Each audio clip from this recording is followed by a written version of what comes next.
But the real money is made in how you operate a property, how you increase the value of that property through operations. Hello and welcome to Pillars of Wealth Creation, where we talk about creating financial success with a special focus on business and real estate.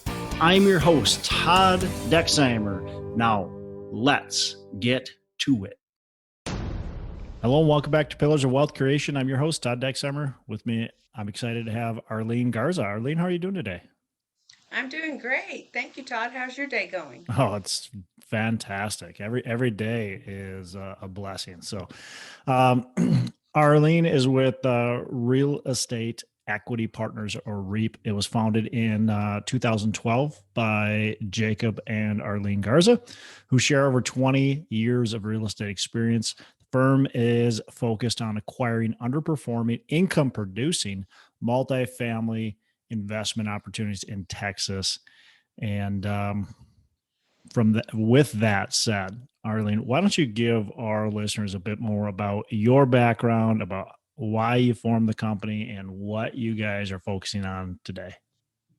Great. Thank you so much for having me on, Todd. To share a little bit about my background, I grew up in a small town in the western part of Texas. So I've lived in Texas my entire life. I had moved from the small town to a bigger town, Lubbock, Texas, where I obtained my degree in finance, and then was recruited by a bank. So I entered the banking industry where I remained for 20 years. And the nice thing about that, I like to say, is that corporate America does give you some excellent training. So while I was with the banks, there were two, actually three, due to mergers, but I was able to develop a career in lending, banking center management, HR, and also managed a marketing team nationwide. So I say all of that because I've been able to use all of those skills in our real estate business. So great experience, and I'm very thankful for having had that experience. So fast forward to our first real estate transaction was 10 years ago in April of 2012. We bought a small 24 unit property in San Antonio. Now, we moved from Dallas to San Antonio a few years before. My husband had a property management software company in the Dallas area that he sold. And because of that, he had seen the back end of what owners were doing on the multifamily side. And so when we moved to San Antonio, he immediately said, let's buy multifamily. And being the conservative banker that I am, I said, oh, hold on a minute. I don't know anything about this. I really need Yeah. to understand it. I need to get a handle on the numbers because I'm a numbers person. So Mm. we joined some real estate groups, which I highly recommend. Joined some networking groups, joined some educational groups that provide both.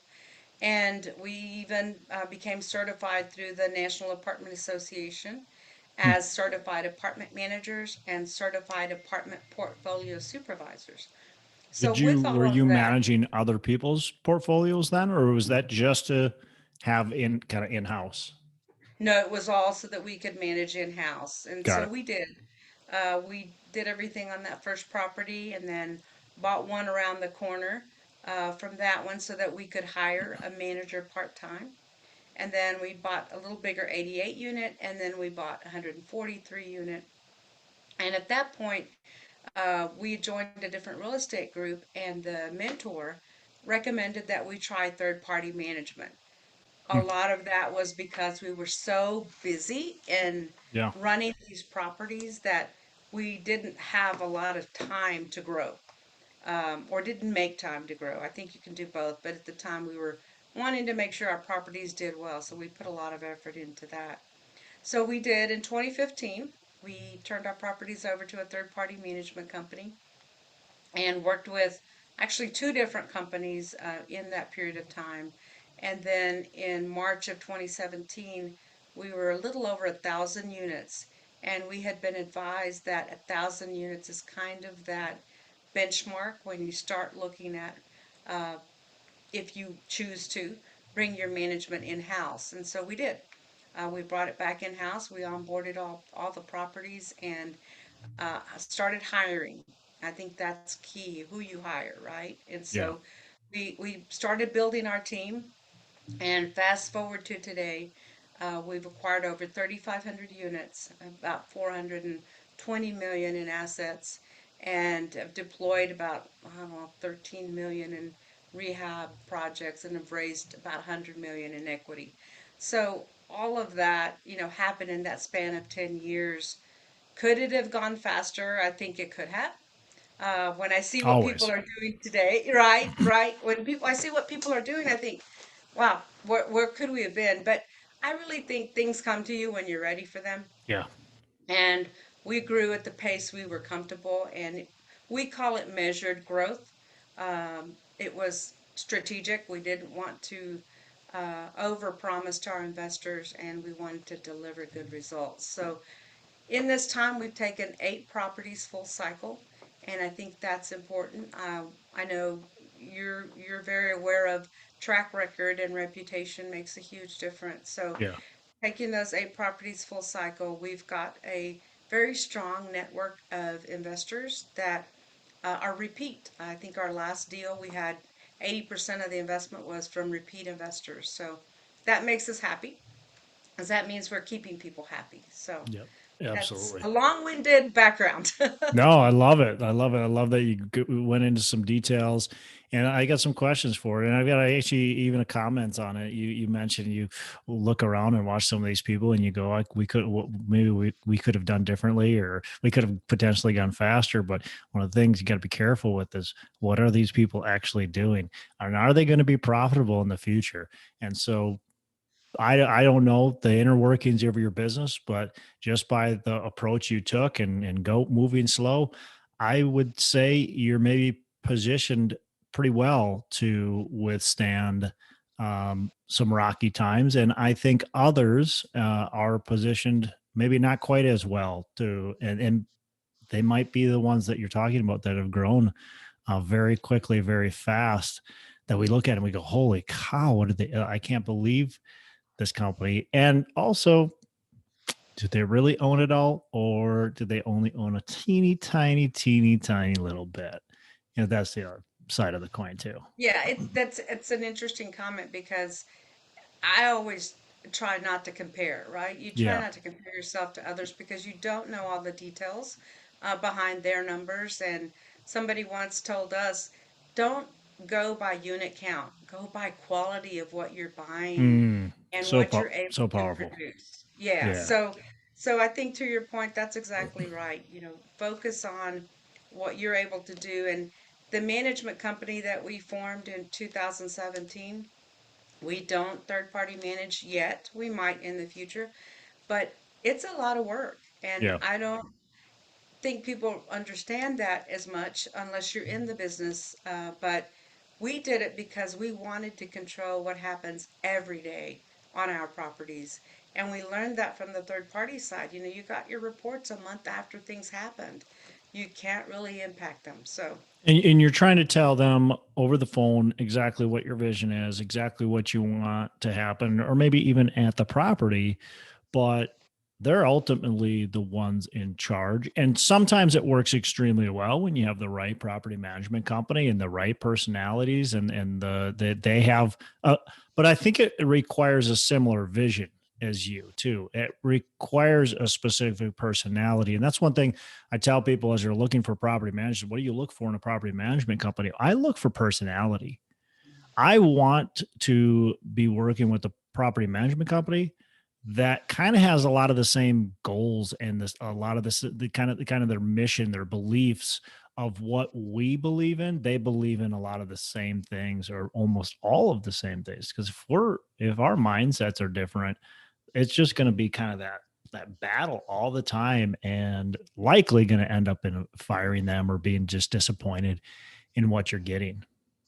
I agree completely. I just did a presentation over Zoom to a women's mastermind group, and they asked about the pros and cons of third party versus managing yourself. And from that, my response to them was everything that I have as a pro in my list of pros and cons, find a way how you can do the same thing through asset managing. Even if you're working with third party, you are the asset manager. Find a way to deliver these same things. And it's things that you talk about, your vision. The day we close a property, we show up, our if we're rebranding, our signs are installed that day. Yeah. Our brochures are done. Our team has been hired 2 weeks in advance. They've been trained. Their uniforms are ready.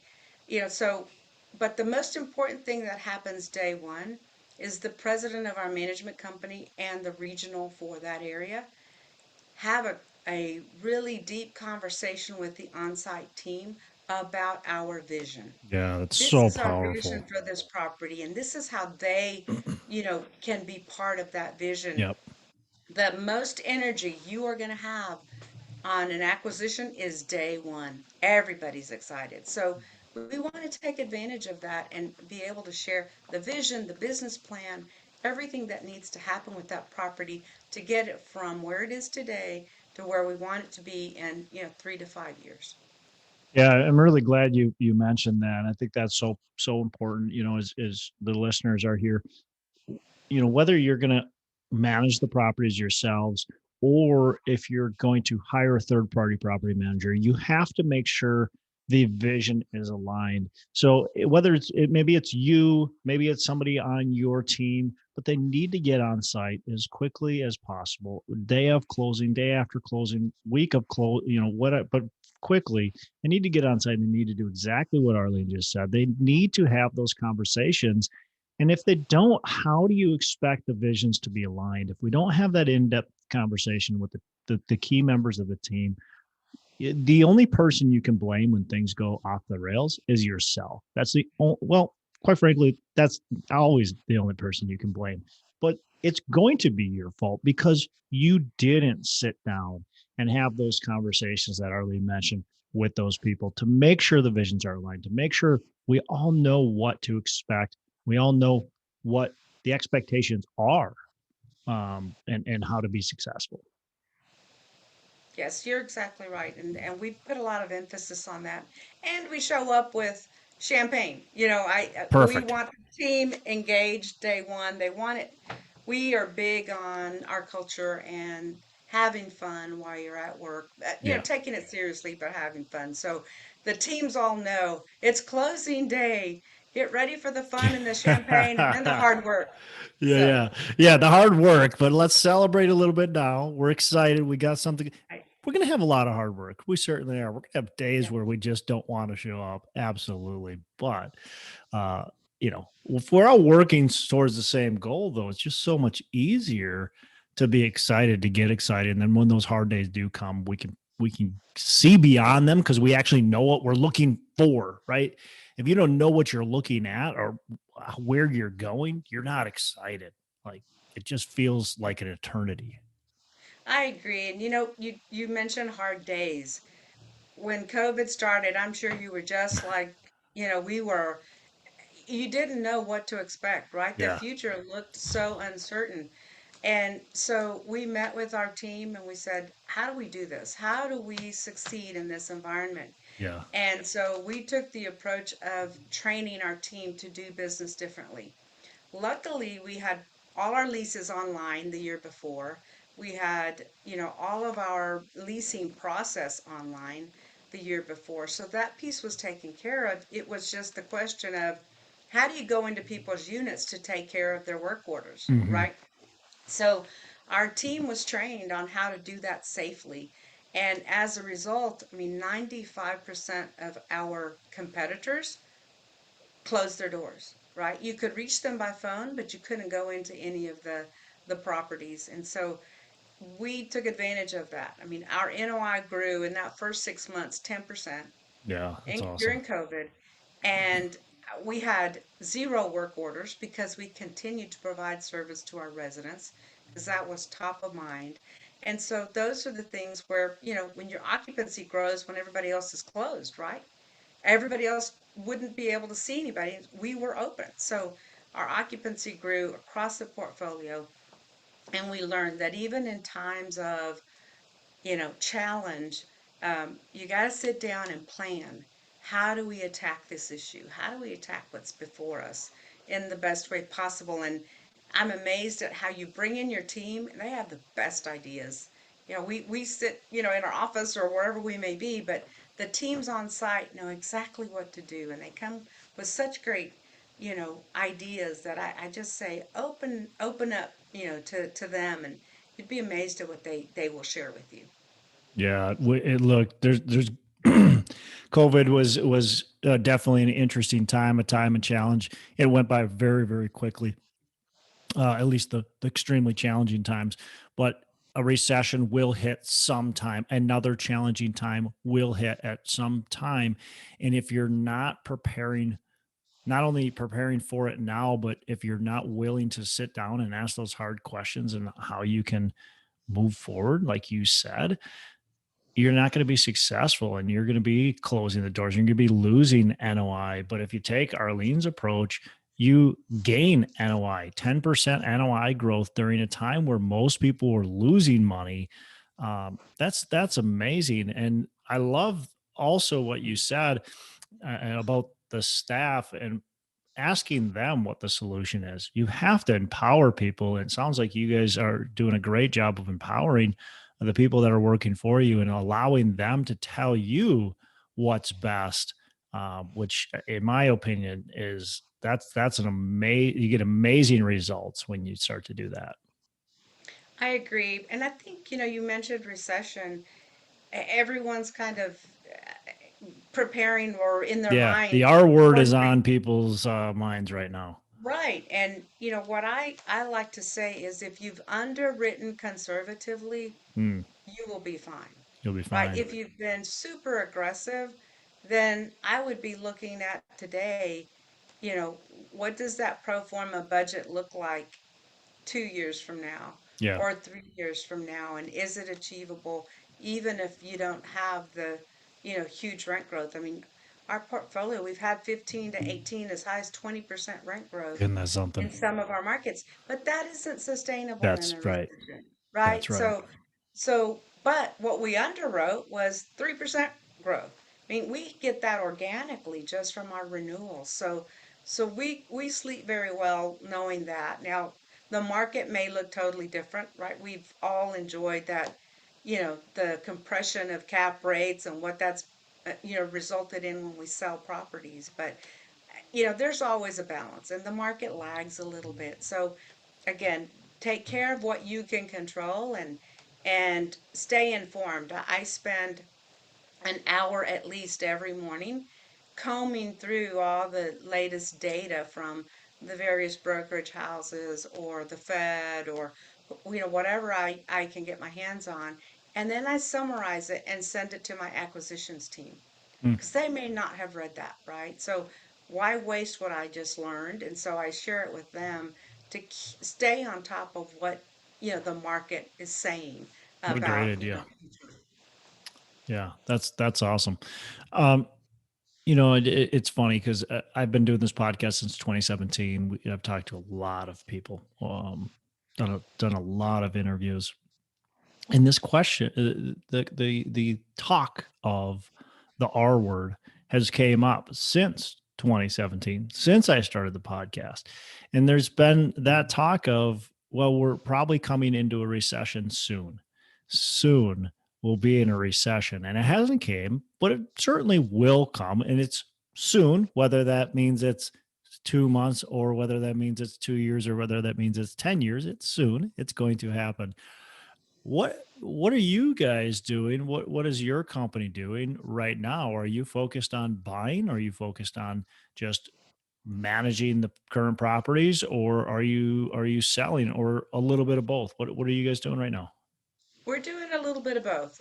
We are buying. I think now is still a great time to buy. I look back on when we started, and there always will be these projections and predictions of when's the bubble going to burst and when is this going to happen.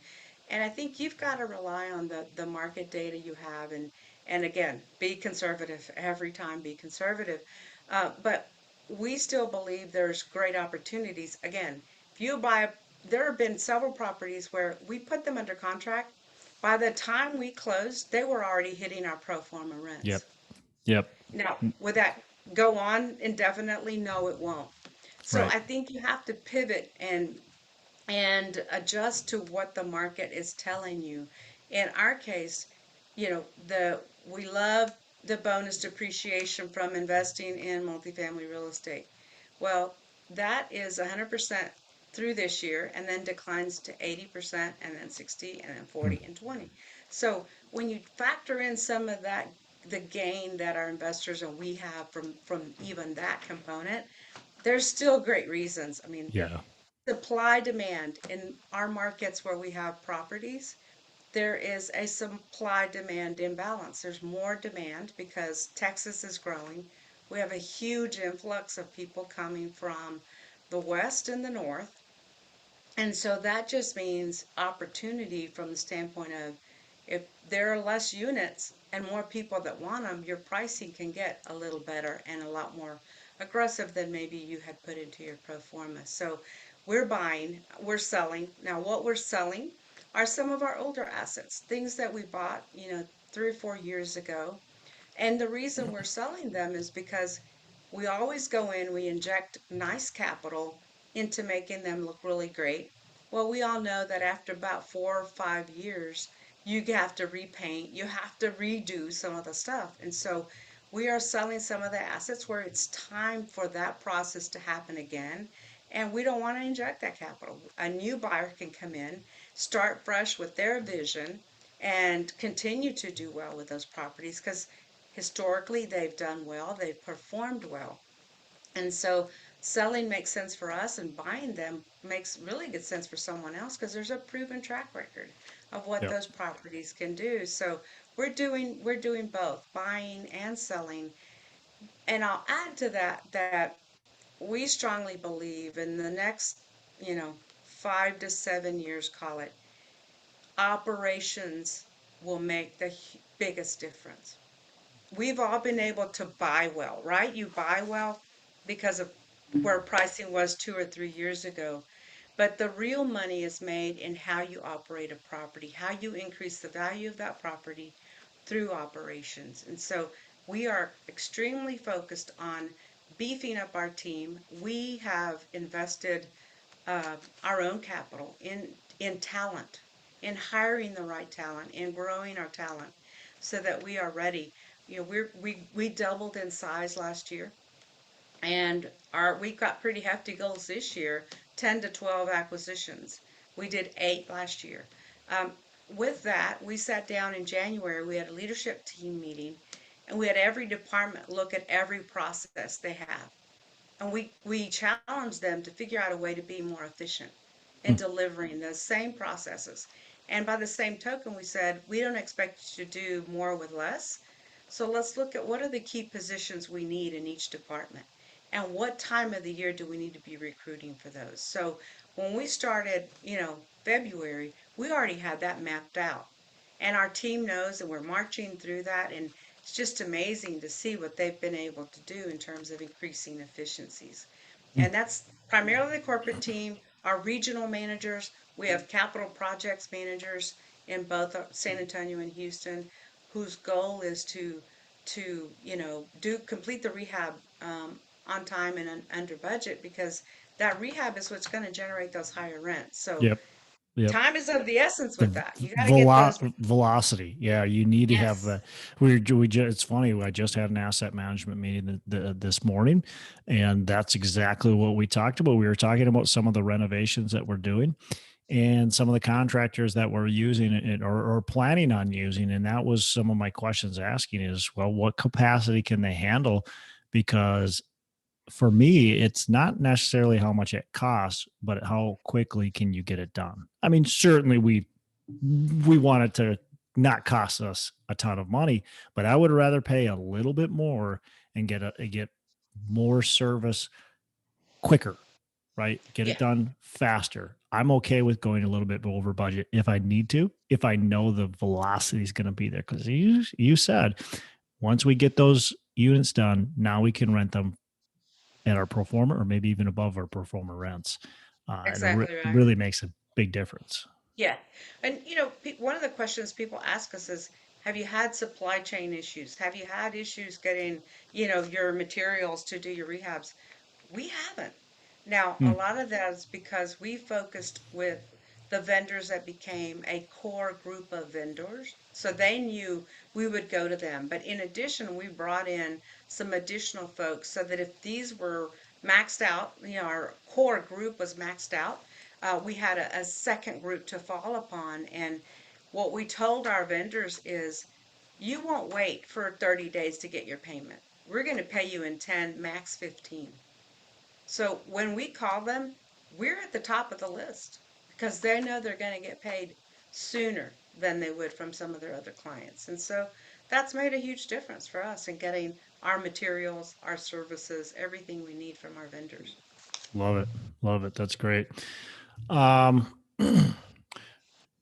what's one success tip, success habit, or maybe a couple that you have that you can pass on to our listeners? Something that really you feel like helps you, your company, really succeed. I'm going to break that up into the first one is personal.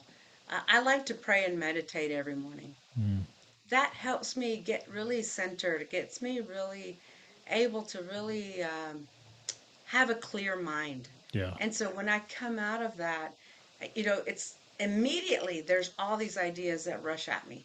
Hmm. And so I keep a notebook and I write them down because if I don't, I'll forget them.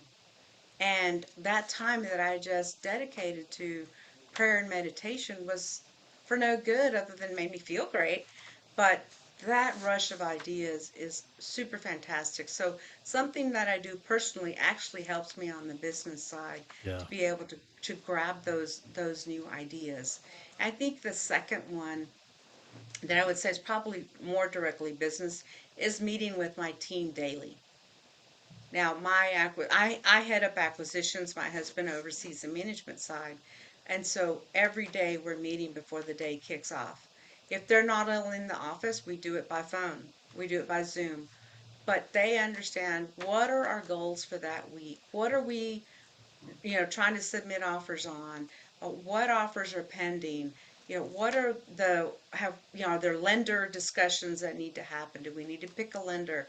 Has DD been scheduled?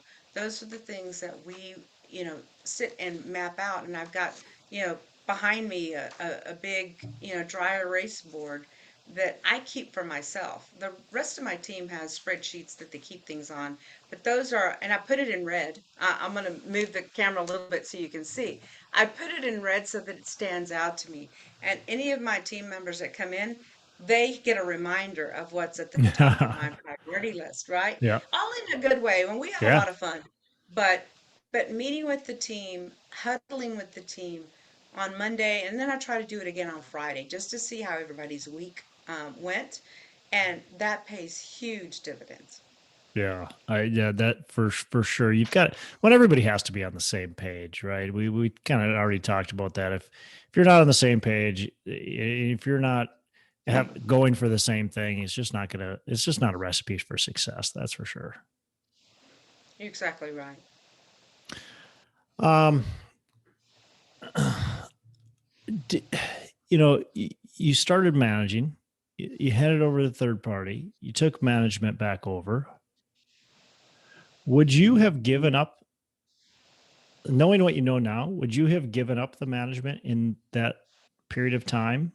Or, and I guess the same question or same, uh, instances, would you, knowing what you know now, would you have stayed third party?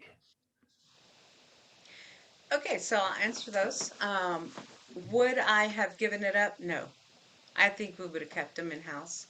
We probably would have hired more people faster. Mm. Um, but we It's were so at that hard to point. hire people quickly, isn't It it? is. You always are worried about that bottom line and thinking, well, we can't afford we can't afford to hire this person because we're just not making that much money. But in reality, you'll probably start making a lot more money. You will. You're investing in talent, right? You're Yeah. investing in people that can get the things done that you may not have time to And do. that's a key word too. You're Yeah, investing. That's Yeah, an investment. So, yeah. listeners, look, if you're hiring somebody, that's an investment. I mean, there's wasteful hiring too, but for the most part, you're hiring too slow. It's an investment into your future. I agree. And we there are asset management fees that we take on our properties. We used a lot of that in the beginning to hire these folks. It was our Yeah. money. Would have gone into our bank account had we Yeah. not turned around and paid for people's salaries. But it paid off, and I would say we would not have given it up. We would have just hired the right people and made the team bigger in the beginning. Love it. Um, Third party, there are some great third party companies out there. There really are. I think it comes down to who is managing your property and who Mm, is the regional manager managing them. What is their focus? What is their goal? Are they so overtaxed with their time that they don't have time to devote to your properties? I mean, yeah. that's one of the things I would want to understand. But for us, it's a lot of work. I mean, we have right now, after we sold some assets, have 2,500 units under management. Multiply that by two or three people living in each one of those units, right? That's who we're responsible, plus 100 employees. Hmm. So, is it easier to hand it off to someone? Probably, but not with the way I look at things, because even when we were using third party, I was combing through the general ledgers. I would send them an email, every the end of every month saying, "Who is this guy that you paid salary to? I don't remember them ever being at my property." Or, "What is this $6,500 for pool furniture? Yeah. My property doesn't have new pool furniture." And so We don't even then, have a pool. right? So then, when you hear, "Oh, I'm sorry, that was for another property, it shouldn't have been charged to Yeah. you." So, you know, I think third party can be a very great tool if you don't want to manage your own, but the asset management side of your process has to get beefed up, I Yep. think, I so agree. that you can catch those things and so that your asset management team is that go between you as the owner and the management company. Yep. Agreed. 100%. And those, if you're listening, you're going, well, that just doesn't happen very often. Yeah, it does. It does. Like the pool equipment on the property, we're like, hey, I don't even have a pool. What's going on here? That happens. And Hmm. what's this charge? Oh, sorry. Yeah, we meant to charge that back. We charged it to the wrong property in accident. We'll get that taken care of. It surprisingly happens. It happens a surprising amount of times. Yeah, And so if you're not paying attention, that might not ever come back to you. And so there goes $6,500. There goes $2,500. There goes $1,200, and all of it starts to add up. yeah. And And I think most of it's you not know, malicious either, right? it's not. It's Yeah. not. If you think about how many transactions these companies are Yeah. running through their accounts payable system, it's huge. It's a lot. So Right. it's not malicious. I will say it is not malicious in any way.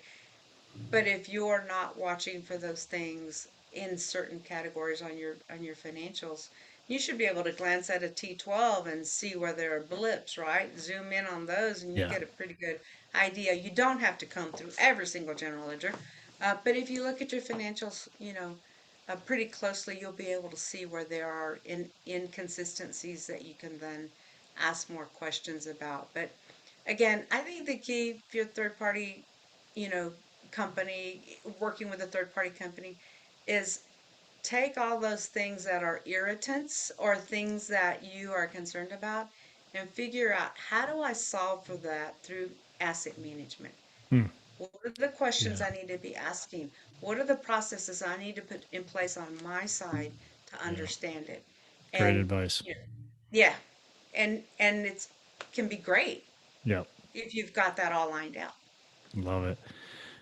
What's a mistake that your company, what's a mistake that you've made, and how can you teach, like, how can you pass down the lesson to our investors? What have you learned from it?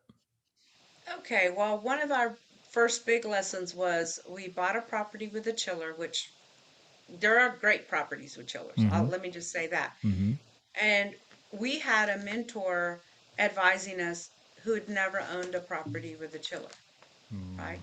And we didn't know the questions to ask. So the cooling tower was new, which is the part that cools the water that runs through the pipes that provides AC to the units. The furnace was a little older, but it had been inspected and it was in great shape. So we thought, hey, they're in great shape. Well, what we didn't know is that all that water runs through these pipes that go under the buildings, up through the walls, and into each unit. Well, when you have water, you will have leaks. So, what we found over time was that one, we were not only the electric company because it was master metered, we were also the water company. So, what we built into our pro forma was a capture rate of RUBS, right, utility billing, Yep. that was, call it 82%. Well, in this type of property, your capture rate's going to be lower because when people leave, they not only owe you your rent, but they owe you all the electric and all the water. So we didn't account for that in our underwriting. We didn't know to account for it in our underwriting. So that's one piece of it. The second one is your expenses for repairing those Yes. units are a lot more. And Yeah. not only do you have the unit, you sometimes have to hire specialized people to fix. Sometimes your maintenance people can't fix it. But the water that leaked out, you have to have a sheetrock repair in addition to your HVAC repair. So the cost to make those repairs was double what we had projected because we weren't counting on all of that. And then the third piece is where there is water, there are pests, right? So you have more roaches, more water bugs. And so residents are upset and we're saying, well, it's the water. What, we're spraying every month. We're spraying every unit every month. Yep. But that created some issues with the residents. And the second complaint from residents was when in Texas you wake up and it's, call it 60 degrees in the morning. By afternoon you're at 85. Well, the system required a 2 hour window to switch over from heat to cold or Mm. cold to heat. And residents didn't understand that when they turned their thermostat, there was a delay. We communicated it, but it still creates issues where they think we didn't want to provide them with, you know, heating and Heat cooling, and which was cooling. not the case. So, Interesting. so it was a huge lesson. Now, we didn't lose any money. We didn't make the kind of money we had projected because for all the reasons that I've spoken Yeah. about. So that was a probably the biggest mistake in that we didn't have somebody that had had experience with that type of property tell us what the numbers would look like on those particular things, the expense side and the income capture side. So Yeah. a big lesson we learned, and I guess we've shied away. We've never bought another property You with a you haven't. chiller, but if we did, we'd know how to underwrite it. Yeah, I mean, understand that's so important, right? Understanding what you're getting yourself into. You bought a property with a chiller. You really had no clue what that was going to look like, and you move forward. And luckily, it ended up working out okay. But um, really understand what you're getting yourself into, and in any aspect of the property, if you understand it, you're going to be a lot better off in the end, and probably could have avoided some of the headaches. Obviously the cost still would have been there, associated with, or most of the costs would have been there, but you would have actually understood what those were and you would have understood the problems coming into it. And that would have avoided a lot of the headaches. I completely, and that's where I think finding somebody that you can call your mentor or is a mentor that you pay, whichever way you choose to do it. Yeah. I wouldn't do this without having that guidance in the beginning Yeah. because you're putting not only your own money at risk, but you're putting investor dollars at risk and your Absolutely. own reputation. So Yep. I would say ask around. I mean, the great thing is now with Facebook and all the different groups that we all belong to, you could pop You a can find question somebody in quick. there. Yeah. Yeah, and people will answer you, and some of them I only thing I caution is make sure they have direct experience. Yeah, make sure they know what they're doing. Yeah, they're Yeah, not just saying, well, I very have a true. friend who, no, make sure that experience is direct. Yeah, very, very true there. Because there's a lot of people that like to answer questions but have no clue what they're answering. Um, Love it so far. I mean, this has been amazing. You've given so much awesome information, Arleen. I got a couple of last questions for you, and then we're gonna wrap. So, what's a favorite book that you can recommend to our listeners? Real estate, business, whatever. Um, there actually it's an old book, and it's How to Read a Rent Roll. Hmm. And I don't have the title or whatever. I'll look it up and I'll email you, Todd, so that if you want Yeah. to share it later. But it's How to Read a Rent Roll, because if you think about what you're buying at a property, is you're buying the income stream. Yep. And if you understand what's in that rent roll, then that helps you understand whether it truly is the income stream that you are paying Yeah. for. Yeah. So true. Cool. Yeah. Send that over. I'd love to put that in the show notes for the listeners. Okay. So, last question, then we're gonna wrap. What are your three pillars of wealth creation? Okay, well, I'm going to say by a constant focus on education, and I don't just mean going to 100 different seminars and Yeah. all of that. I mean, again, get on list for key brokerage houses, key groups that provide data on the market. Hmm. Carve out time in your day to read up on all of that. If there's something you don't understand, or if there's a new underwriting model, or you're not happy with yours, those are the things you can zoom in on, to get better at your craft. I think the second one is to network. Network more than you think you network. That you need to network, and find groups, real estate groups, where you can talk to like-minded people. You're going to learn a lot, and you're going to meet a lot of people that can potentially partner with you or invest with you. So, Yeah. networking is huge. And I think the third one is just invest in multifamily real estate. Love it. I mean, that is, I was in banking. I used to advise people on investments. And when my own broker told me 6 years ago, I can't duplicate your returns on your real estate. All I can offer you is diversification. So, is there a place for stocks and bonds? Absolutely. But I like real estate because it's a hard asset, and I know how it's valued. Yep. It is valued strictly on the income it generates. That's easy for me to understand, and there's no one else that can influence that. So, I Yeah. like that. Yeah. I love it too. It's safe, it's predictable, and it's got pretty good returns. Oh, yeah. Yeah. Love it. Well, look, Arlene, it's been a blast having you on. Like I said, you've provided a ton of great information to our audience. How can they get in touch with you, learn more about what you guys are doing, and reach out? Great. They can go to our website, reepequity.com, and that's spelled REEP equity.com. And there is a button on there. You click invest at reepequity.com, and then you'll get an email immediately from our investor relations manager. And she will set up a call with me or with anyone that you want to speak to at our company. Great. Awesome. We'll put that in the show notes. Arlene, you have a fantastic rest of the day. Thank you so much. Same to you, Todd. Thanks for having me on. Hey, thanks so much for listening. I appreciate you being a loyal listener. Say, I would love to have you go on to our Facebook page and subscribe. Give us a thumbs up. Go on to iTunes or wherever you listen and give us a rating and review. Don't forget to subscribe.